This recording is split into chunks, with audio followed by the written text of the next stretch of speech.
since it's 5:02 and we only have an hour. So I am going to keep this to an hour, and we will stop at 6 p.m. So first, I just want to thank everyone for joining us this evening. I am, for those who don't know me, I'm Lisa Borowski. I am the Ward 4 Commissioner. The property that we are discussing, 452 South Roberts Road, is in Ward 4, but certainly touches and impacts the entire community whenever we have properties that are going to be, or the potential of having new development or whatnot. So I want to thank, I see Commissioner Sean Farhi is on here from Ward 7. So thank you, Sean, for being here. I also see our Councilwoman Elaine Schaefer, who used to be the Ward 4 Commissioner. Hi, Elaine. Thanks for joining us. I know you have a lot of background with this property as well. But now I would like to introduce our staff who have so kindly agreed to participate in this and help set the stage for kind of where we are with the property right now, what the township knows about the property, what it is zoned for, what could potentially happen there. I feel like many times we have properties in the township that all of a sudden it's, oh my gosh, it's been sold and now this is happening. And the neighbors are like, what the heck has happened? So I think what I'd like is for everyone to understand clearly, like I said, the current situation at the property, what the township understands and knows, and how things could look moving forward, what can happen there. If everyone could mute, that would be great. Thank you. So with that, I'm going to introduce and thank Bill White, our township manager, for being here, Kevin Kachansky, who is our codes officer and director of community development. Yes, that's Kevin? It, yes. Our township engineer, Steve Norsini. I feel like I'm looking at Hollywood Squares, like everyone's all over. And our township solicitor, John Rice, who is on with us as well. And these are the gentlemen who best understand the process as it happens from the township side, and are the ones that are starting to interact with those who are interested in the property. And I also know that our township, they have dealt also, so anyone who wants to know about the closing of the current Gemma site, they have been, the people from Gemma have been really engaged and involved with our police department, as well as our township staff as that process happens to make sure that the site is secure and moving forward. So with that, I'm going to shut up and I'm going to turn it over to Bill. Well, thank you, Commissioner. This is at 79 participants. So I have not talked to a group this large in quite some time. So it's exciting to have this much interest. Thank you for everyone for taking the time. I know we've got an hour, so I'm not going to chew too much of it up. The real experts are Kevin Kachansky, Steve Norsini, and John Rice. So I'm going to quickly turn it over to them. I did want to echo something that Commissioner Borowski just said in terms of the property as it exists now. They have been in contact with our police department. There are extra patrols going on. In terms of its current state as it sits there, vacant and for sale, it is being patrolled with some extra patrols. So, but obviously, if you see anything, hear anything, please don't hesitate to call 911. So without further ado, Kevin, I'm going to turn it over to you as our community development director, and also serves the township as our zoning officer. Kevin oversees everything basically that gets built on or above the ground. So I think that is of primary interest with this particular property. So Kevin, take it away. Thank you. Great. Thank you, Mr. White. Good evening, everybody. We have been involved with the current property owners to making sure, working with our police department, that the site is secure and that there are no issues. But if for those neighbors that are immediately adjacent, if you see something, please say something so that the police can respond and we can get things handled under there. I did prepare a presentation for tonight that I will go through. We'll work with, obviously this is being recorded so you can play back, as well as then getting the PowerPoint presentation up on the website so that you can refer to it at later dates. It does provide a lot of graphics as to the various stages and timelines for a development process. So I will start with that.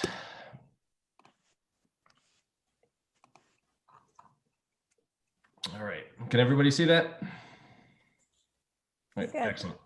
All right, so 452 South Roberts Road is why we're here. Currently it is zoned PI, planned institution. Right now, under the current zoning ordinance, permitted uses include a college, private or parochial elementary school, a secondary school, or other educational institution for academic instruction, a convent, a monastery, church, or similar religious institution, student infirmary, including a rectory or parish house, provided that the rectory or parish house contains not more than one dwelling unit. So you could not have multiple dwelling units on there under the current zoning. And none of those could include a formal business school or a trade school or something that is a for-profit. Similarly, uses that are permitted by special exception, these are permitted, but it goes through a separate layer of approvals through our zoning hearing board. And the zoning hearing board, after a hearing, can impose reasonable conditions on a project as part of the approval to make sure that it does not become a menace into the neighbors, into the neighborhood. And that includes a museum, an institution for home for the children, which is what we have there now, the aged, the indigent, or the handicapped, medical or health center, convalescent home, nursing home, or similar health facility. So that is it in terms of what the site can currently be developed as, any one of those categories. Anything outside of that, a residential development, a commercial entity, would need some significant relief either from the commissioners in terms of a map amendment and or a text amendment, or possibly through the zoning hearing board in a use variance. And in Pennsylvania, use variances are traditionally very difficult to get. I touched upon the zoning. So the site in here is zoned PI. It's got the little star in there, and these are the surrounding properties. You have R1 to the right, north above R1A, to the left, to the west, R2, and then down below you have a little bit of R1 PI, which is this green area, and R1 density modification. Density modification is a development option in the various residential districts that allow increase in density, but provide a more larger amount of open space for development. So developers have some opportunities to cluster development and then build out accordingly, but then provide some open space. Here's an aerial overview of the picture, again, with the site outlined in yellow, with the existing buildings and then the residential streets around there. So when you talk about development process, that can involve a variety of different things. It can involve a zoning petition where a developer, property owner, interested property owner wants to change something under the current law. They would require to submit a zoning petition. That could also involve a conditional use approval. Earlier I touched upon the special exception process.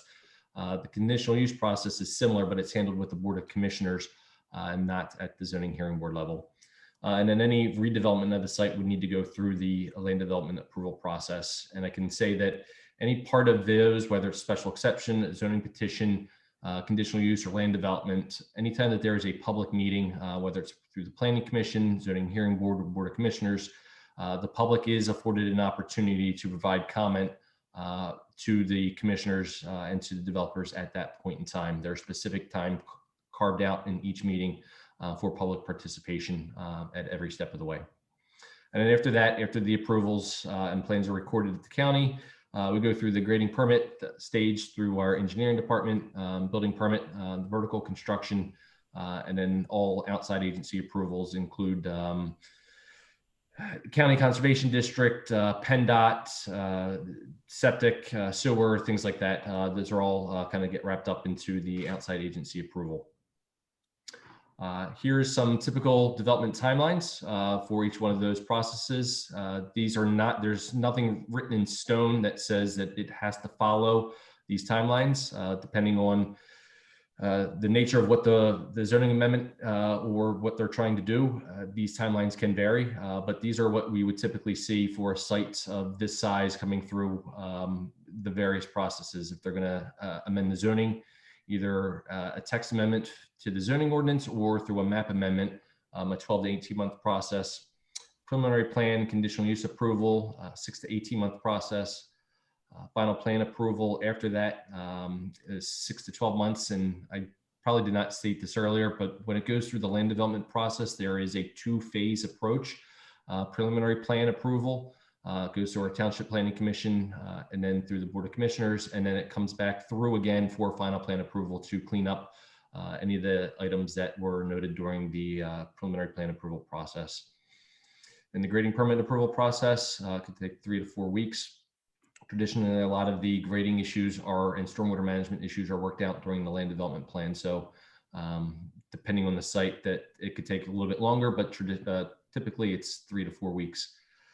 Building permit approval process, 2 to 3 months, and then 12 to 18 months for outside agency approvals.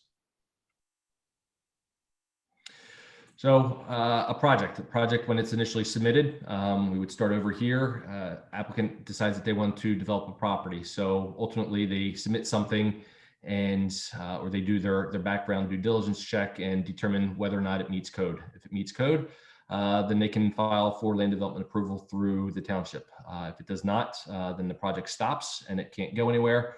The best ideas are great, but if it does not meet our adopted codes that are in effect at the time, then the project stops, or the applicant can seek relief. I mentioned earlier through the zoning hearing board process, and that is through a variance request, or they file for a petition through the commissioners to change the code. Zoning ordinance amendment and how that would start. They would prepare an ordinance or map amendment. They petition the commissioners. It is at the complete sole discretion of the commissioners whether they want to entertain a petition to change the text. Kevin, could you just quickly describe what a zoning ordinance amendment could be? Like, what could that be? That would be, what would that mean? Sure. So that could vary from the text that we have is our zoning code. It's a couple hundred pages long, and that would be a text amendment, and that could change anything from setbacks, area and dimensional requirements to uses that are permitted on a site. The other part of an ordinance amendment would be a map amendment, where you would take the zoning we talked earlier about, and I'll go up to the zoning map. Where it's currently zoned PI, and they could petition the commissioners to change this to a different zoning district. Under Pennsylvania law, it would have to be one of the ones that are adjacent to it. It has to be contiguous. Otherwise, it would be illegal spot zoning. So something like that would be one of the two options from an ordinance amendment, whether it be a text amendment changing the language of the code or changing the map to reflect a different zoning district. And would you say this property is unique in the fact that it's got 3 different zoning districts around it? So potentially that could be considered. Someone might find that interesting. Not necessarily unique. It's our codes are our zoning map is a little unique in that we have a lot of individual parcels one-off. So you see, you have just a big blank of PI here. It does extend across the street. You have another section over here. Traditionally, your zoning districts are larger swaths of land. As you can see up the R1A, it was a much larger area. But for whatever reason, decades ago, these properties were zoned per the use. Traditionally, you don't do it that way anymore.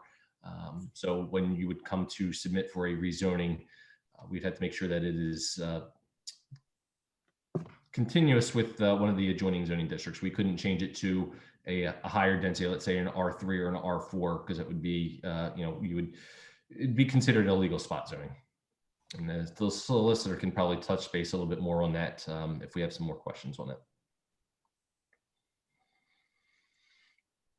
So zoning map amendment, they would submit it. And again, it would be, they would petition the commissioners for it to be considered. And again, that is something solely at the discretion of the commissioners. If they are not interested in changing the language of the code or changing the map, they can say thanks, but no thanks. and then it basically stops there. If there is some interest, the commissioners would accept the amendment and then send it to the Township Planning Commission and the County Planning Commission agencies for review. Again, at the both county agencies or both planning agencies, there is opportunity for public comment. And then it can actually get stuck into this cycle here for quite a while. Every time that there is a change to the code, it basically has to go back through the Planning Commission. So it can get to the commissioners, and the commissioners change something. It's got to cycle right back through both the township and the county planning commissions. If it's a typographical error, probably not, but anything of substance would need to. And this is why that process can take so long, because it can kind of get stuck in here for many months for it to get worked out. So after it is gone to the Planning Commission and comments are brought back, it is introduced to the commissioners at a public hearing.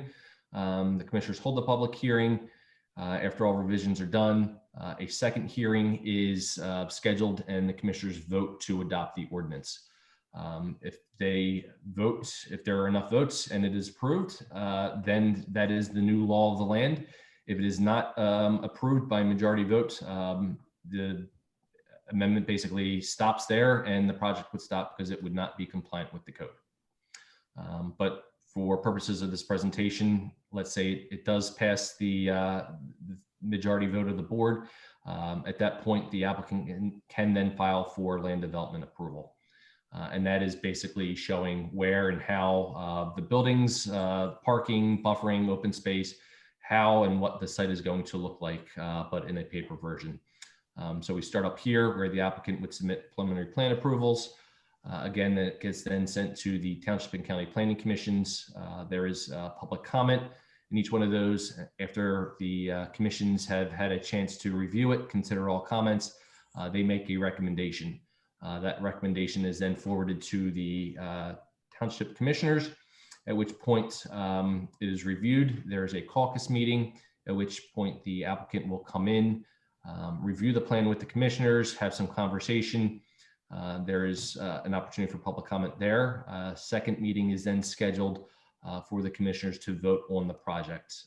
If it meets code, the commissioners are required to approve it. But again, there is the opportunity at that second meeting for public comment. Once the plan receives preliminary plan approval, it would then move on to final plan approval to kind of tidy everything up, meet any conditions, address any outstanding code issues. But we start again all over again with the Township and County Planning Commissions. After public comment, it is put forward for some recommendations from those commissions back to the commissioners for a final plan caucus. After conversation, gets a second meeting with the commissioners at the final approval level, and it is then voted on. It is approved. It receives final plan approval.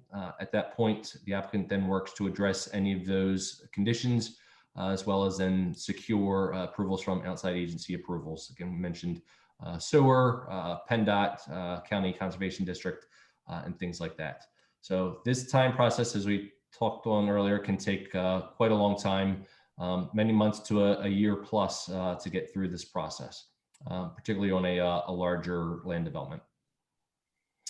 And that basically sums the land development process up. I'm happy to answer any questions as we go forward. Kevin, thank you so much. I really appreciate that. That is, Kevin put this together, and it was far more than I expected or asked for. So Kevin, thank you very much. My pleasure.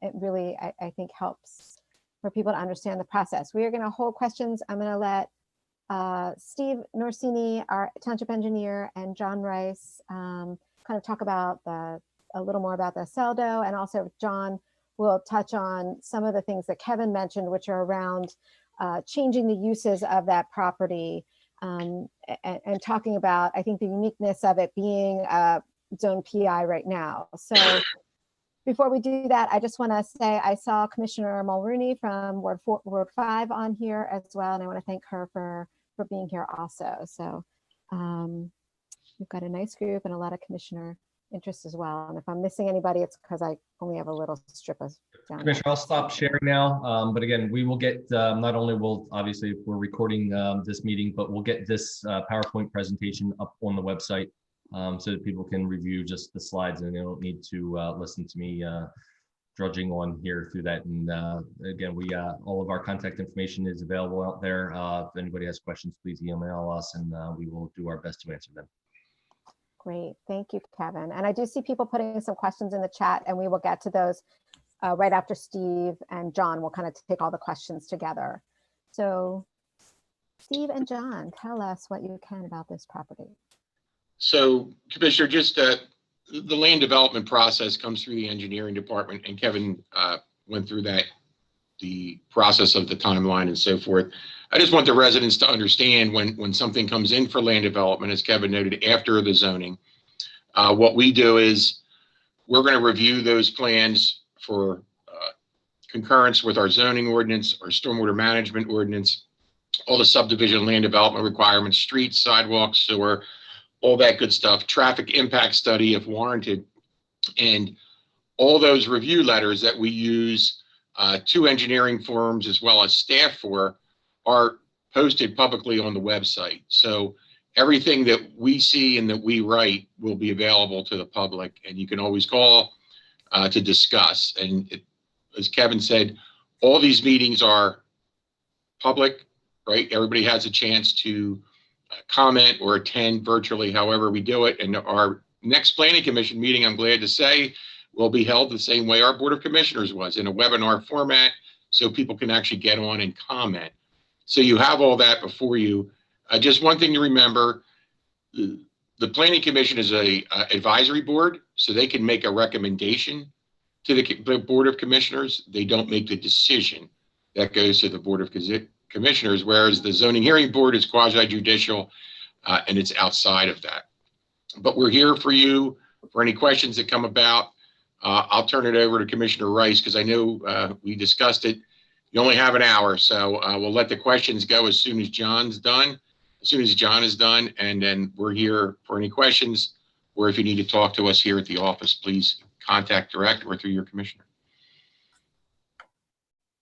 Okay, well, first of all, Steve, I'm not a commissioner. No, you're not. I declined that position. I think, Kevin and Steve have laid out the basic process.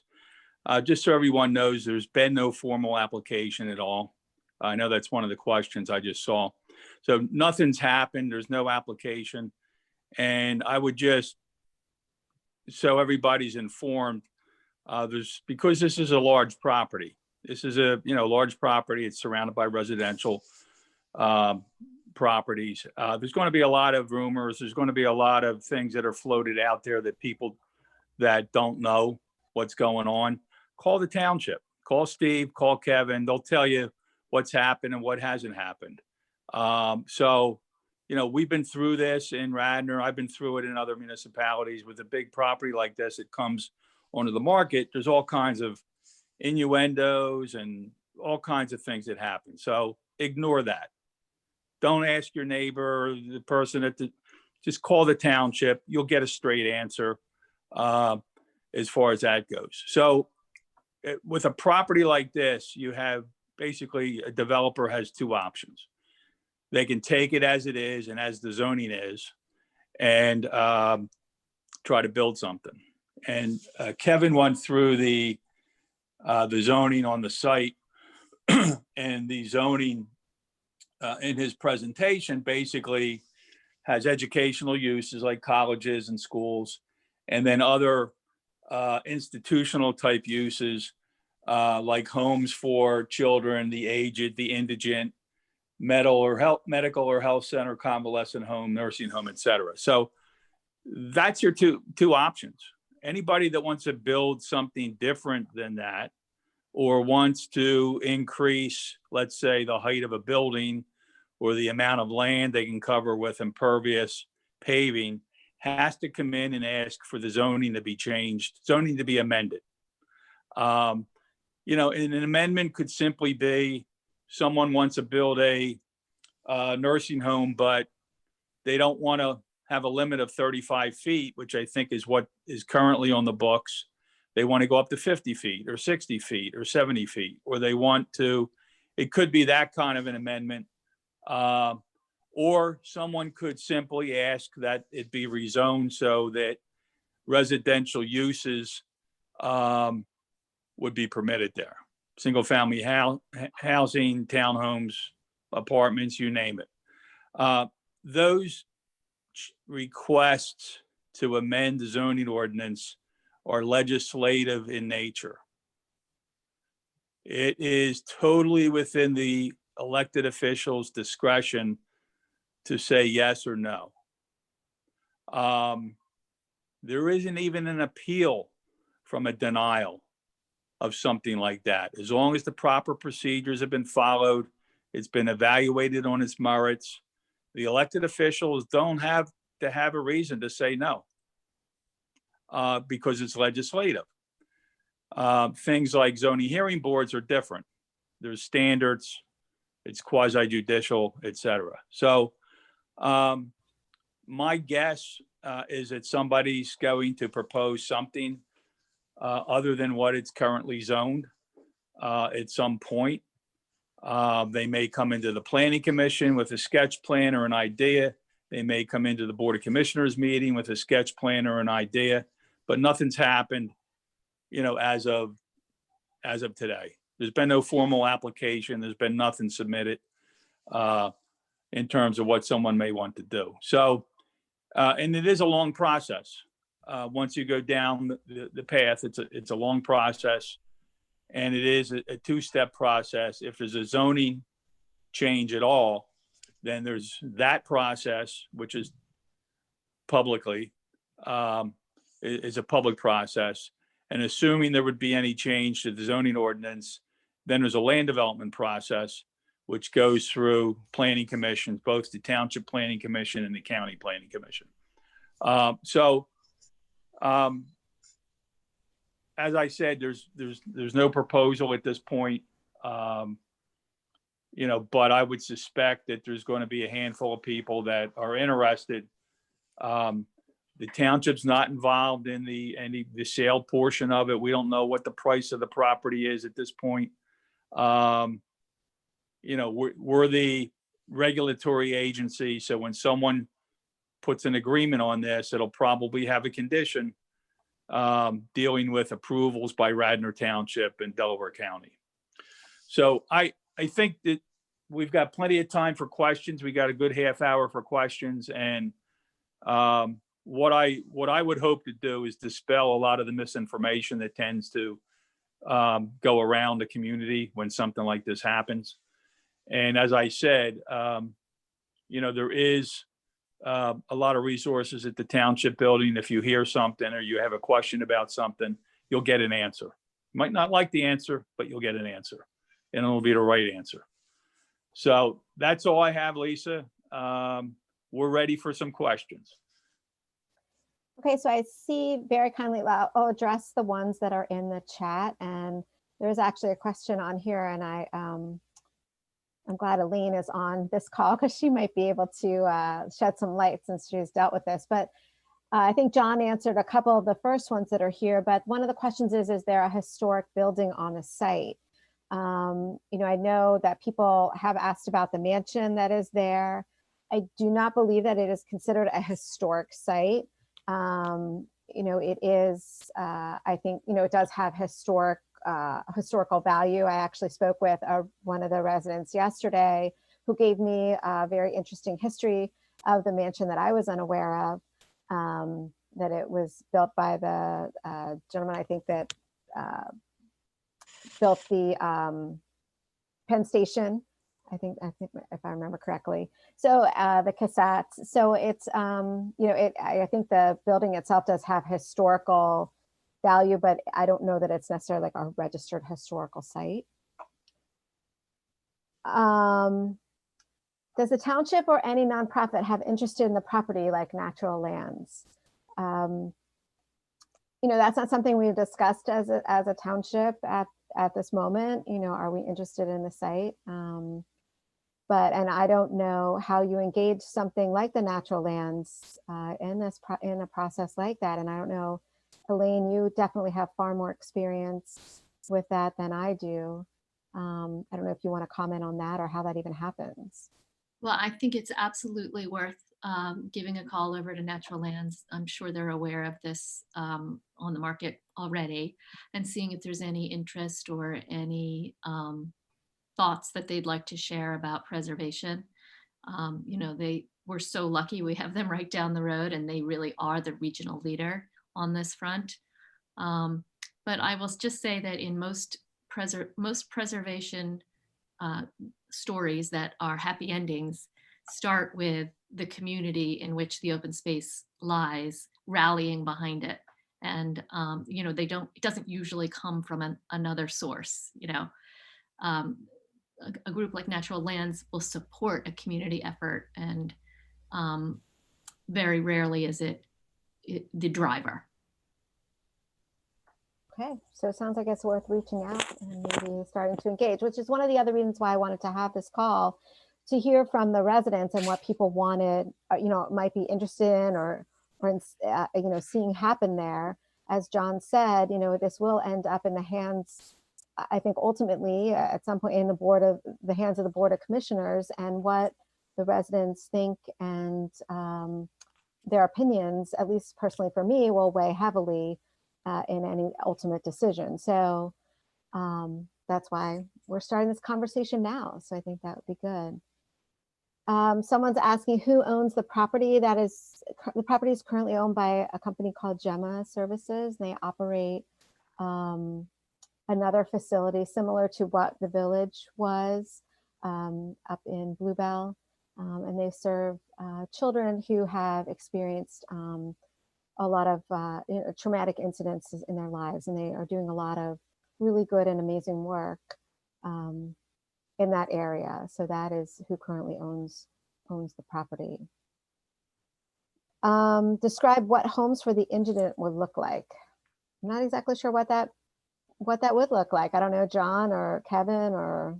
Well, I'll give it a try. That's an old term that was in zoning ordinances, hasn't been updated in Radnor's ordinance, but that's an old zoning term that deals with basically, like a youth home, like someone that is has economic issues and other issues. I don't want to use the word poorhouse, which is even an older term, but homes for the indigent are, I think any category of age group that needs support services, doesn't have a home, needs temporary home or treatment of some sort. But it's really an outdated term. There's other terms that describe what goes on in these types of settings. Okay. I think we answered that. We don't know the purchase price. I think we're good there. Does the township have interest and ability to purchase the property for community use or open space use?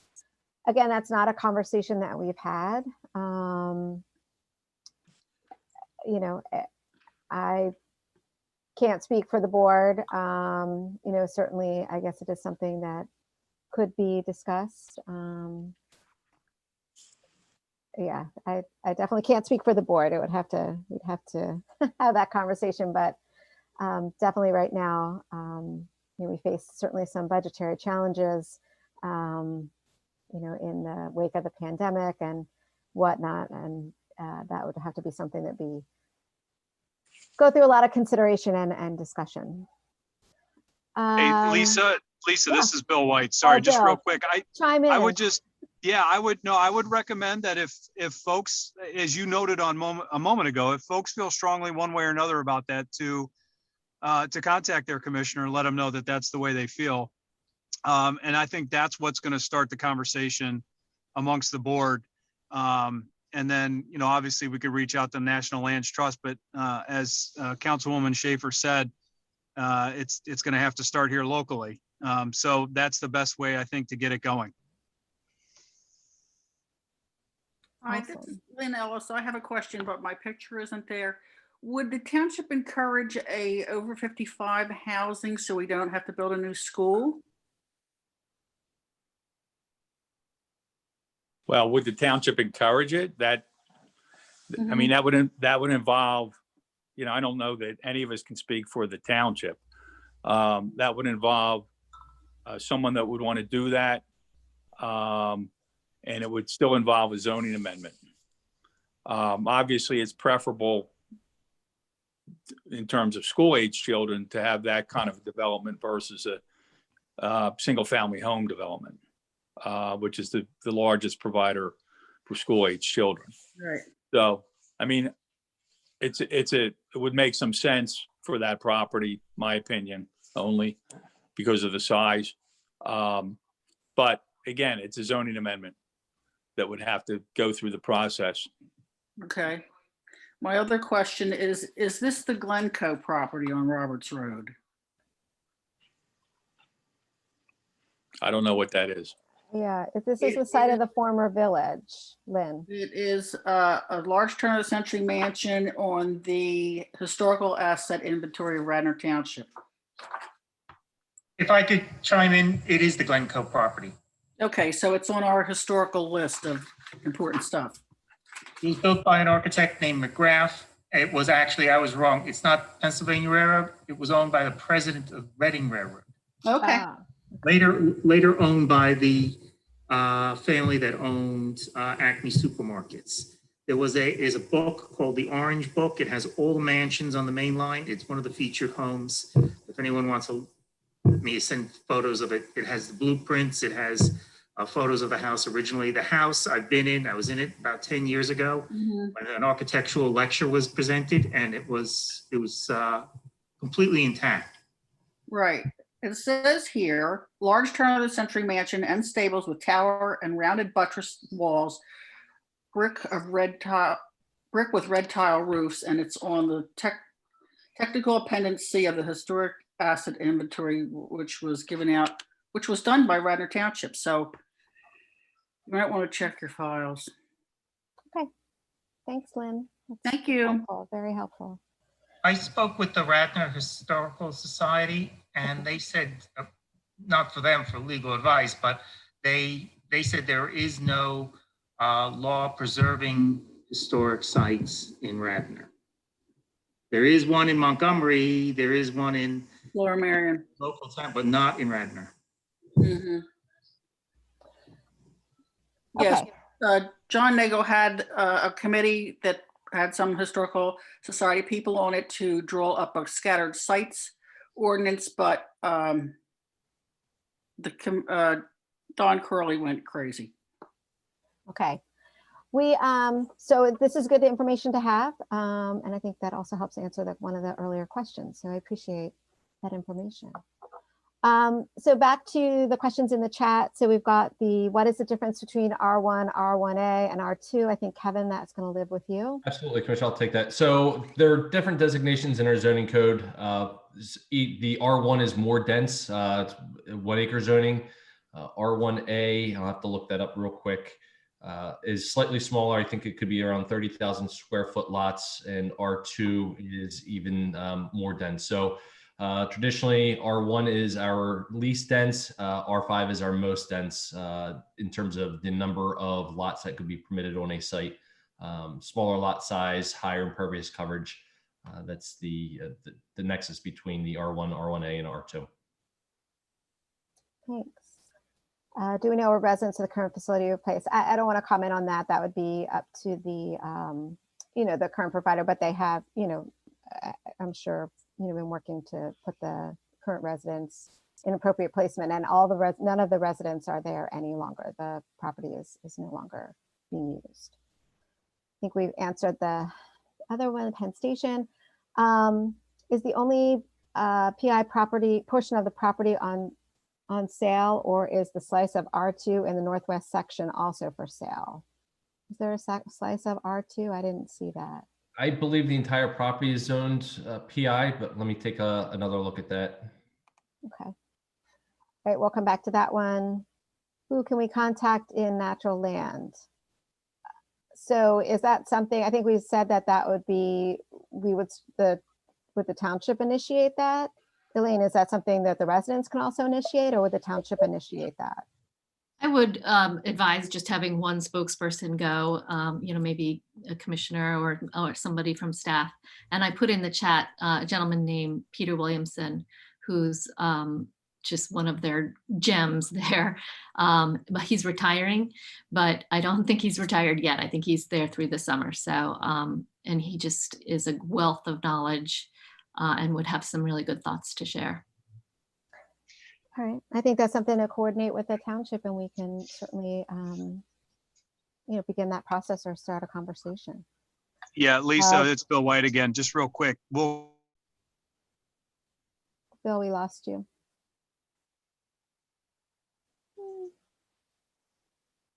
We lost you, Bill. All right. I think I don't know if Bill's going to maybe say, we would need to probably talk with the commissioners first and see if this is something that would direct staff to do. Am I right, John? We'd have to bring it to the board.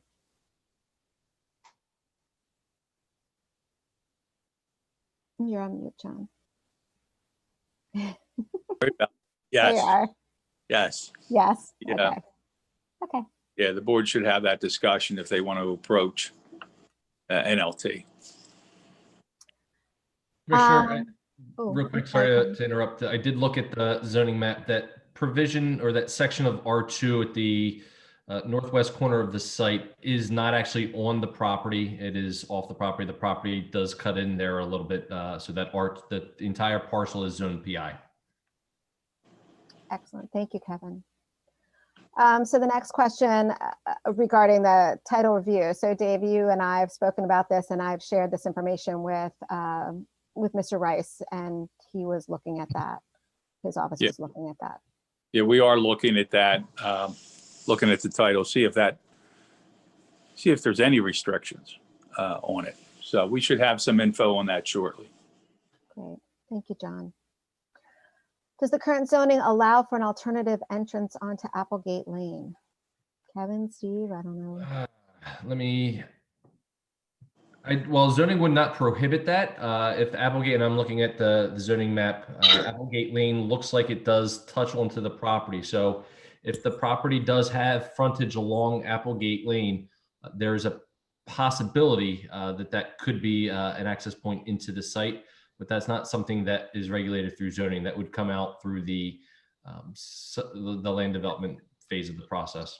So that Kevin's correct. So where that property could come out, the geometry, the possibility of the road, site distance, all that good stuff. For those who may remember, Applegate was stubbed at one point. It was just a little dead end, and then it was extended.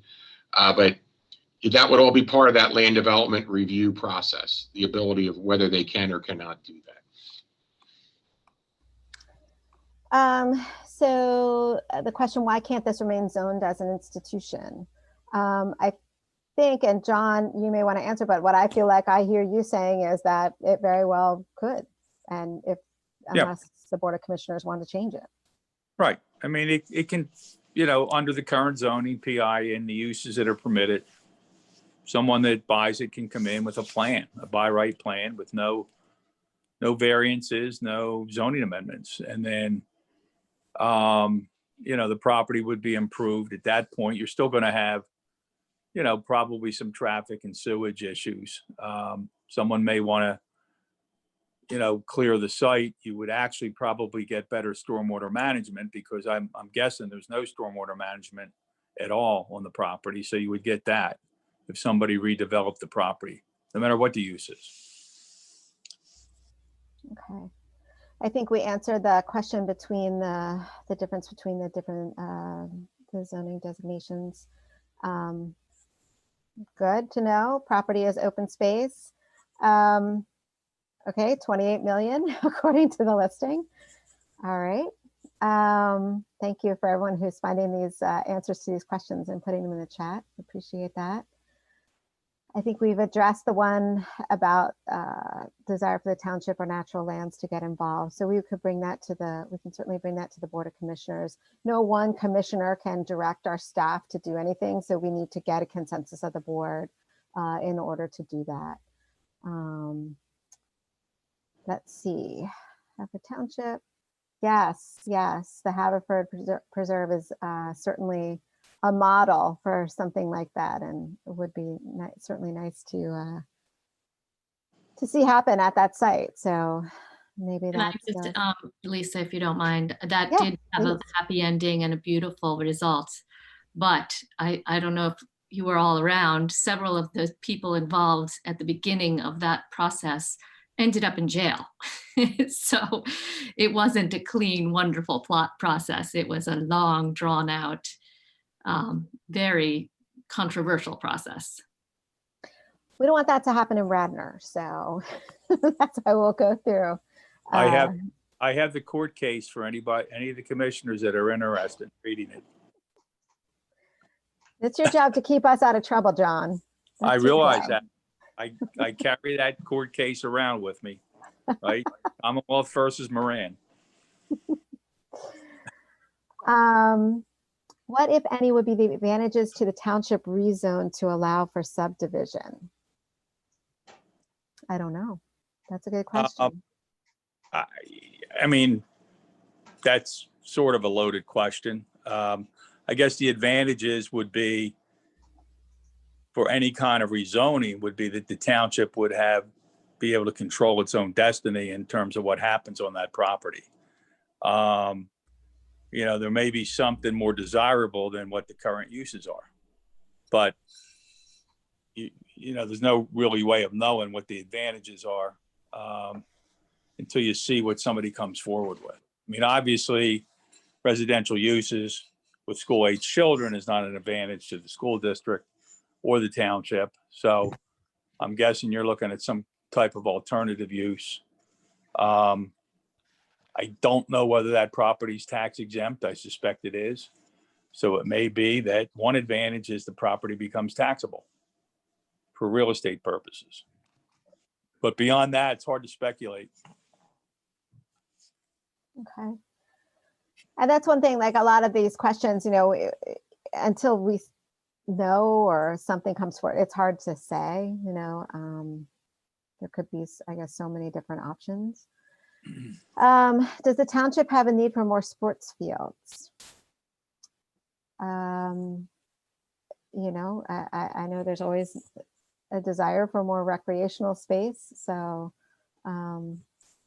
Yeah, Lisa, I'll jump in quickly on that one. well, there you I think are. if Tammy were on the call, she would say there's absolutely a need for more sports fields. But like every other decision that comes in front of the township, it's going to be a matter of resources, both you know, the financial resources to obtain the property, and then the ongoing responsibility of maintaining the fields and all that good stuff. So, I mean, those are questions that'll need to be kicked around quite a bit before any kind of formal decision is made.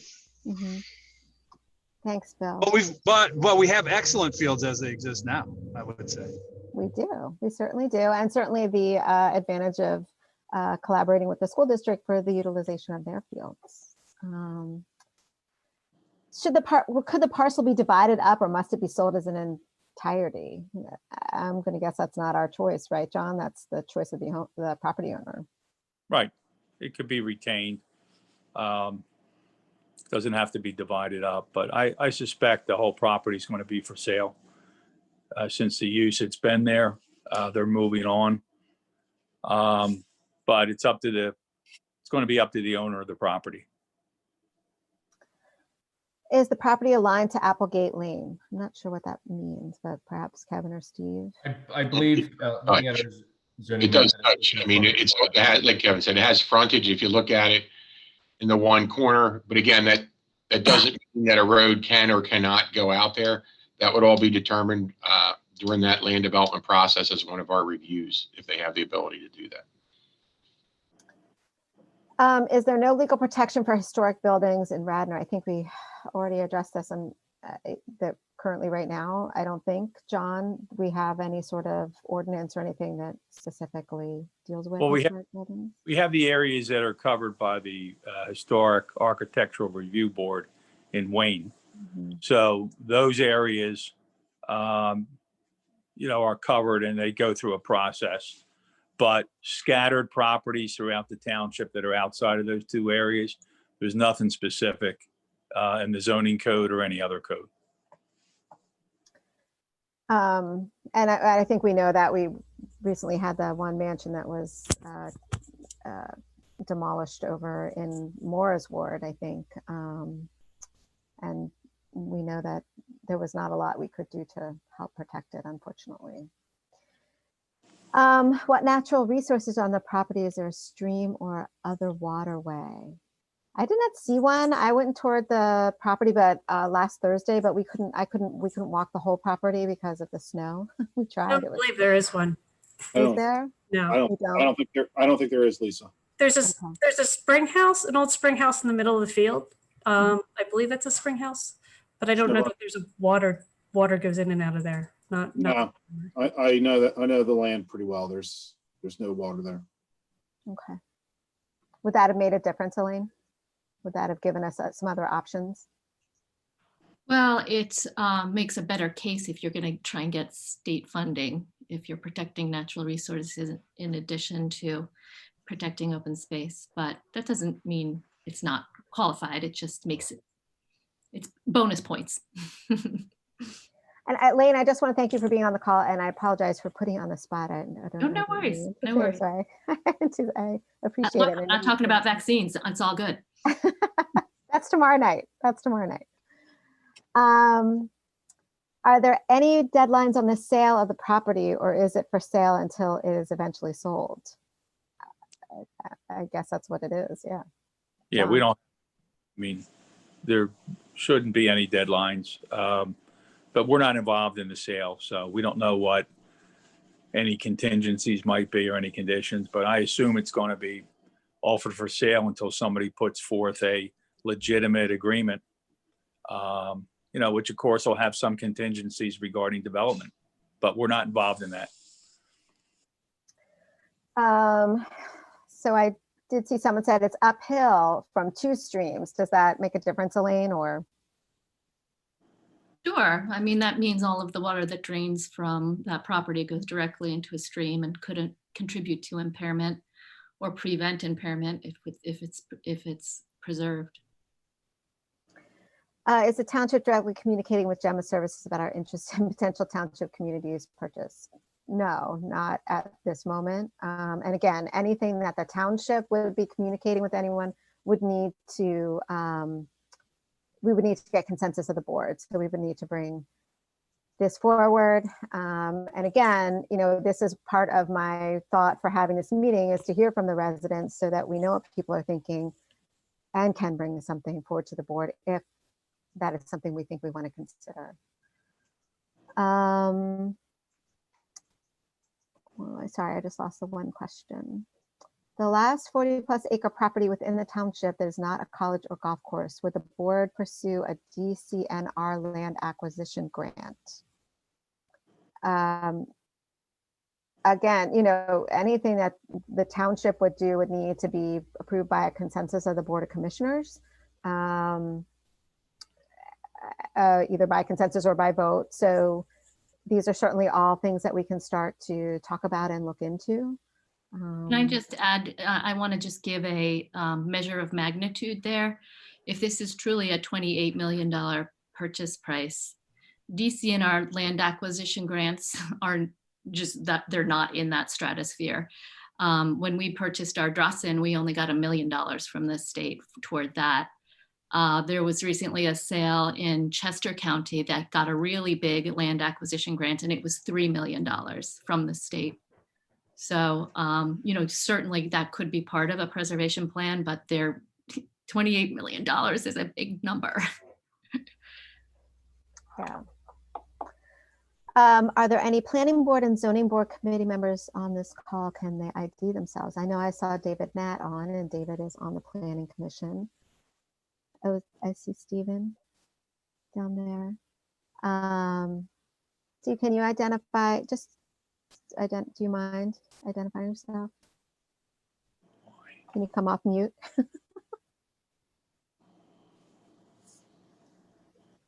Hi. So So I'm Stephen, here is- and David is here from the Planning Commission. I'm on as well. Okay. Is there anyone else? It's just so hard to see on. So there's, I got four panels of people. Anyone else? Okay. Oops, let me see. Can there be, Tracy put in some information about the site. Okay, thanks, Tracy. That's good information. Oh, this property over off of Radnor is at off of Newtown Road. I guess that's one you're referring to, but behind the Radnor Friends meeting. Let's see, can there be multiple potential developers petitioning the township at once, or would they need a tentative agreement with the seller? We have about 3 minutes left, so. John, can you feel that, or did you already have to leave? So there are many times where there is an equitable owner of the property. I think that gets into the other question. So somebody has an agreement of sale to purchase a property pending a specific outcome. And if that outcome is not achieved, it can affect the sale of the property or the cost of the property. Like some developers will become equitable owners, have an agreement of sale on parcel X with the intent to get 10 lots.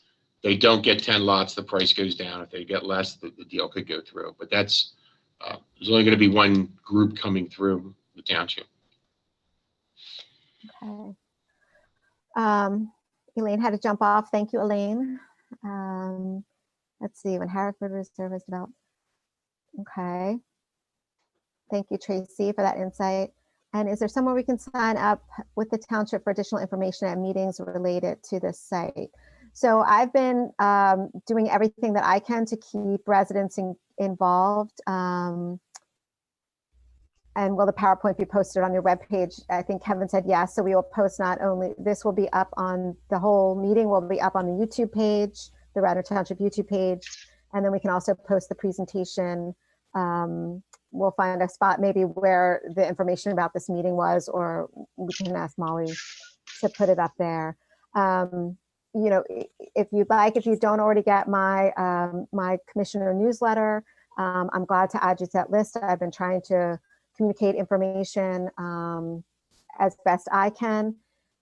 The township, and if we move forward with anything else, you know, if we decide to bring something before the board to consider, you know, that will definitely be shared out. I know Commissioner Farhi writes a very comprehensive newsletter, as well as Commissioner Mulrooney.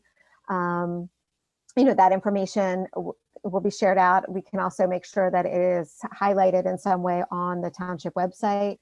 But, you know, again, I'm very actively interested in this and interested in communicating the residents. So if you'd like to be, if you don't get my e-newsletter, feel free to email me at lborowski@radnor.org, and I'm glad to add you to the list. You can unsubscribe at any time if you don't want to get it anymore. But we will do everything we can to make sure we are communicating out. This will be the first of other meetings. This won't be the last. And again, the other thing that our township has done a really good job with, and Steve Norsini has initiated, we have a page on our website. So if something does start to come through, or any plans get put before anyone, you know, we can, he's been posting any sort of land development and things that are happening. There's one whole page. Steve, I'm sorry, I forget what your webpage is called, where you're putting all this information. It's actually on the front page on the side. There's a projects, land development projects. That's for everything. And just so the residents know, aside from calling the township, if a formal application is made for zoning hearing board or land development, by law, there's required that a mailer goes out for land development to 1,000-foot radius from the property.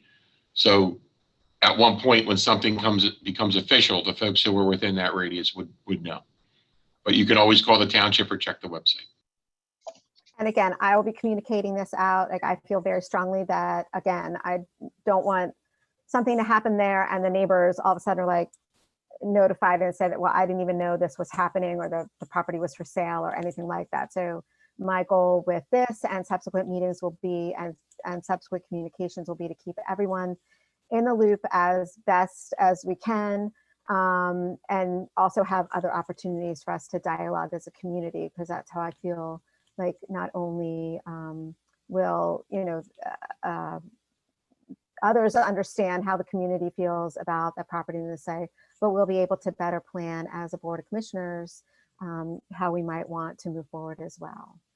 So with that, I need to be on a call for the League of Women Voters, and I don't like to be late for them. So I want to thank everyone for joining us.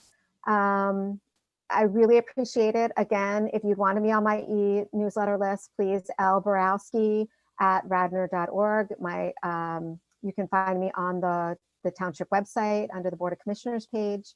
I want to thank our staff for being here, Bill and Steve and Kevin and John for participating, and my fellow commissioners who joined me, Commissioner Farhi and Commissioner Mulrooney. I appreciate your interest and support, because again, once something happens in a large property like this, doesn't matter what ward it's happening in, it impacts the entire township. So I just want to thank everyone for being part of the process. So with that, Ian, thank you for coordinating all this, and I really appreciate everyone's engagement and involvement. Yep. Thank you, Lisa, for putting this on. We'll get the website updated. And the one thing I just want to reiterate, I think it's worth noting, Kevin touched on it early on, is that no matter what happens, this is going to take some time. So, we'll get things updated and get the information out as best we can. Thanks again for organizing. Great. Thank you, Bill. Thank you all. All right. Bye, everyone. Great job. Thanks. Take care. Thanks.